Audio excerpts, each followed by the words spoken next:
اعوذ باللہ من الشیطان الرجیم بسم اللہ الرحمن الرحیم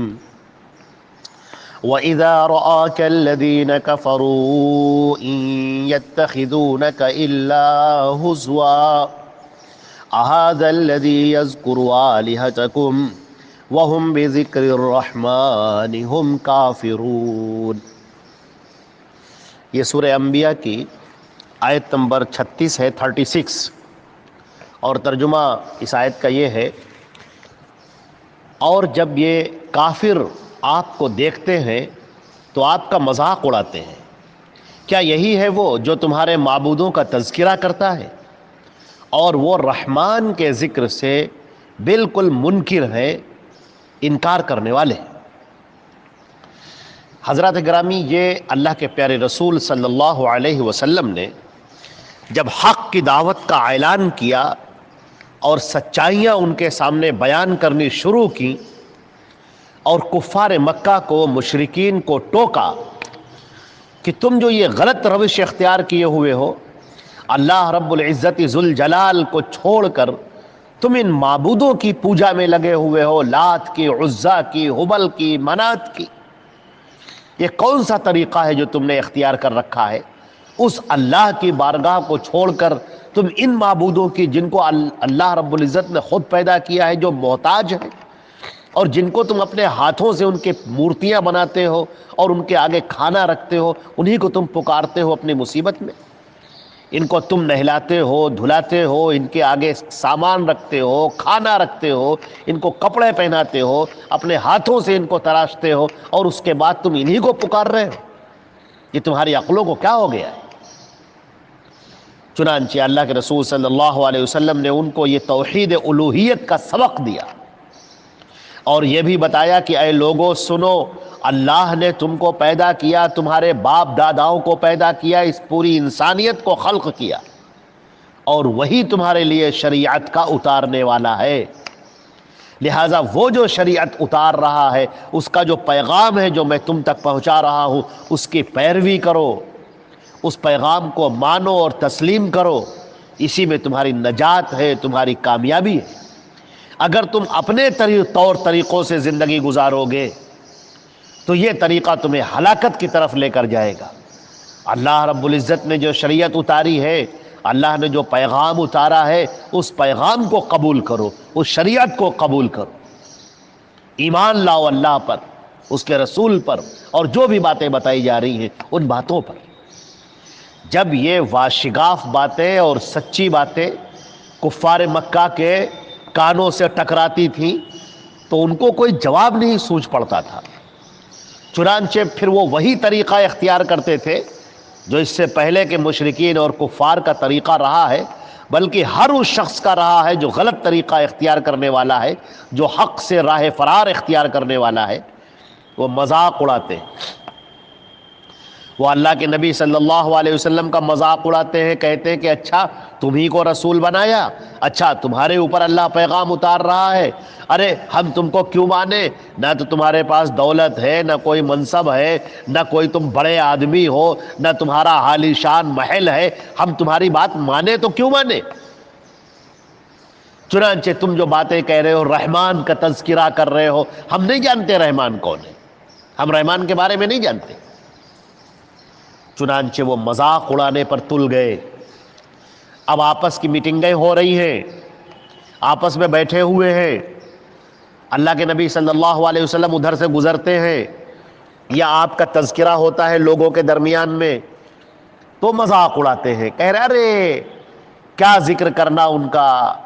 ارے وہ تو بہت ہی کمزور ہے، ارے کوئی اس کی بات ماننے والا نہیں، ارے وہ تو لات کو برا کہتا ہے، ہبل کو برا کہتا ہے، ارے وہ تو منات کو برا بھلا کہہ رہا ہے، ارے اس کا کہنا یہ ہے کہ سارے معبودوں کو چھوڑ دو، صرف ایک اللہ کی عبادت کرو، رحمان کی عبادت کرو۔ ہم تو نہیں جانتے رحمان کون ہے۔ اب وہ یہاں پر فرمایا گیا وَإِذَا رَآكَ الَّذِينَ كَفَرُوا، اور جب تمہیں دیکھتے ہیں یہ کفار، راہ کفر اختیار کرنے والے، کفر کے طریقے پر چلنے والے، کافرانہ روش اختیار کرنے والے لوگ، یہ کفار، یہ مشرکین، یہ جب تمہیں دیکھتے ہیں یتخذونک الا ہزوا، تو پھر تمہارا مذاق اڑاتے ہیں، تمہارا ٹھٹھا اڑاتے ہیں، تمہارا تمسخر کرتے ہیں، تاکہ لوگوں کی نگاہوں میں تمہاری کوئی وقت باقی نہ رہے، تاکہ لوگوں کی نگاہوں میں تمہاری باتوں کی کوئی وقت نہ رہ جائے،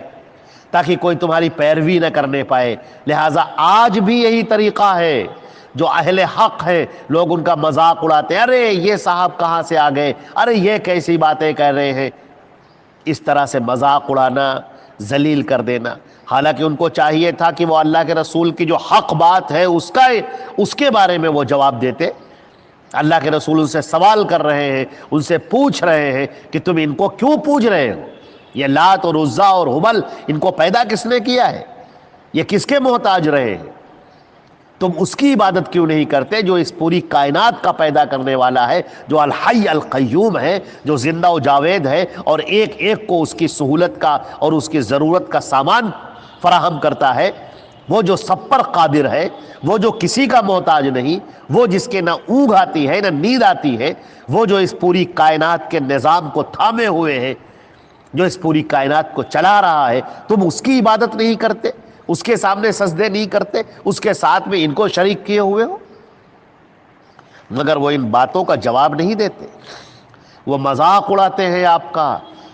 اور کہتے اَهَٰذَا الَّذِي يَذْكُرُ آلِهَتَكُمْ، کیا اس کو دیکھو، ان کو دیکھو، یہ تمہارے معبودوں کا تذکرہ کرتا ہے۔ اوفو، اب یہ الفاظ کیوں کہے جا رہے ہیں؟ تاکہ سامنے والے کے دل میں، دماغ میں ان کے لیے نفرت بیٹھ جائے کہ ذرا دیکھو تو، تم جن کی عبادت کر رہے ہو، جن کو پیر سمجھ رہے ہو، جن کو بزرگ جانتے ہو، جن کی تم اور تمہارے باپ دادا جن کو مانتے چلے آئے ہیں، یہ اس کا انکار کر رہا ہے، یہ ان کی گستاخی کر رہا ہے، یہ ان کو مان نہیں رہا ہے، ان کا انکار کرنے والا ہے، گستاخی کرنے والا ہے، ان کو برا برا کہنے والا ہے، تاکہ سامنے والے کے دل کے اندر نفرت پیدا ہو جائے اور وہ آپ کی بات سننے کے لیے تیار نہ ہو۔ یہ ہمیشہ سے ان لوگوں کا طریقہ رہا ہے جو باطل پر ہیں، جو گمراہ ہیں، جو حق کے راستے سے دور بھاگتے ہیں۔ ان کا معاملہ یہ ہے کہ وہ معاملے کو الٹ پلٹ دیتے ہیں،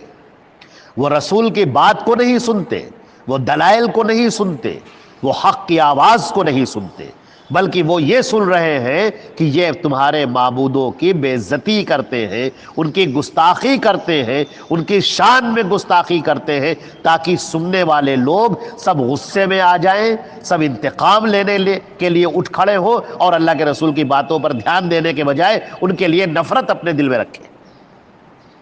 آج بھی یہی معاملہ ہو رہا ہے۔ وہ شخص جو آپ کو حق کی طرف بلاتا ہے، جو اللہ کے رسول کی، اللہ اور اس کے رسول کی اطاعت کی دعوت دیتا ہے، اللہ کی بات مانو، اس کے رسول کی بات مانو، جو تمہیں قرآن پاک کی طرف دعوت دیتا ہے کہ قرآن پاک کو سمجھو، اللہ کے پیارے رسول صلی اللہ علیہ وسلم کی صحیح حدیثوں کی طرف تمہیں دعوت دیتا ہے، اس کی طرف تمہیں بلاتا ہے، قرآن کو سنو، حدیثوں کو سنو، اپنی زندگی کی راہ استوار کرو، حق کے راستے کو اختیار کرو۔ حق وہی ہے جو اللہ کے رسول نے پیش کیا ہے، حق اور دین وہ نہیں ہے جو تم نے بنا رکھا ہے، تمہارے باپ داداؤں نے اس کو گڑھ رکھا ہے، اپنی مرضی سے بنا رکھا ہے۔ دین وہ ہے جو صحیح، مستحکم، مضبوط بنیادوں پر قائم ہے۔ دین وہ ہے جو قرآن پاک میں ہے، جو اللہ کے پیارے رسول کی صحیح احادیث میں ہے، وہ مضبوط بنیادوں پر قائم ہے۔ جب یہ دعوت دی جاتی ہے تو لوگ مذاق اڑاتے، ارے صاحب ان کو دیکھو، یہ فلاں پیر کو نہیں مانتے، فلاں بزرگ کو نہیں مانتے، فلاں امام کو نہیں مانتے، یہ امام ابو حنیفہ کو نہیں مانتے، یہ امام شافعی کو نہیں مانتے، یہ فلاں کی شان میں گستاخی کرتے ہیں، یہ فلاں کی شان میں گستاخی کرتے ہیں، وغیرہ وغیرہ، تاکہ اس طرح کی باتیں کی جائیں کہ سامنے والے کے دل کے اندر نفرت بیٹھ جائے، اور پھر وہ پلٹ کر کبھی ان کی باتیں نہ سنے، حق کے راستے کو وہ نہ آنے پائے، ان کی باتوں پر غور و فکر نہ کرے، بلکہ جو کرتا چلا آ رہا ہے بس اسی پر وہ قائم رہے۔ اسی طرح فرمایا گیا وَهُمْ بِذِكْرِ الرَّحْمَٰنِ هُمْ كَافِرُونَ، یہ رحمان کے ذکر کا یہ انکار کرنے والے ہیں، یعنی یہ اللہ کو تو مانتے ہیں، لیکن اللہ رب العزت کے ساتھ میں جو یہ شرک کر رہے ہیں، اور اللہ نے اپنے پیارے پیارے نام بتائے ہیں والرحمن الرحیم، تو یہ کہتے ہیں کہ ہم رحمان کو نہیں جانتے۔ ان سے کہہ دو، یہ جان لیں کہ اللہ کے بڑے پیارے پیارے نام ہیں، اللہ نے ان ناموں کو بتایا ہے، ان ناموں سے تم اللہ کو پکارو، ان ناموں کے اندر بڑی طاقت ہے، ان ناموں کے اندر اللہ رب العزت کی معرفت حاصل ہوتی ہے، ان ناموں پر غور کرو، تمہیں اللہ رب العزت کی معرفت حاصل ہوگی، تم اپنے رب کو پہچان پاؤ گے، لہٰذا ان ناموں کا انکار نہ کرو۔ اللہ رب العزت کے جو اسماء ہیں، اسماء و صفات، ان تمام اسماء کو ماننا اور اس پر یقین رکھنا اور ان ناموں کے ذریعے سے اللہ رب العزت کو پکارنا، یہ ایک مومن کی شان ہے۔ وہ اللہ کے کسی نام کو بگاڑتا نہیں ہے، وہ اللہ کے کسی نام کے اندر تحریف نہیں کرتا ہے، تعطیل یا تشبیہ کا قائل نہیں ہے، بلکہ اللہ کے پیارے پیارے ناموں پر اس کا ایمان ہے اور وہ ان ناموں کے ساتھ اللہ کو پکارتا ہے، ان ناموں پر غور کرتا ہے اور اللہ رب العزت کی معرفت حاصل کرتا ہے۔ یہ چند باتیں تھیں جو اس آیت کی تفسیر میں کہیں گی، انشاءاللہ باقی باتیں بعد میں ہوں گی۔ السلام علیکم ورحمۃ اللہ وبرکاتہ۔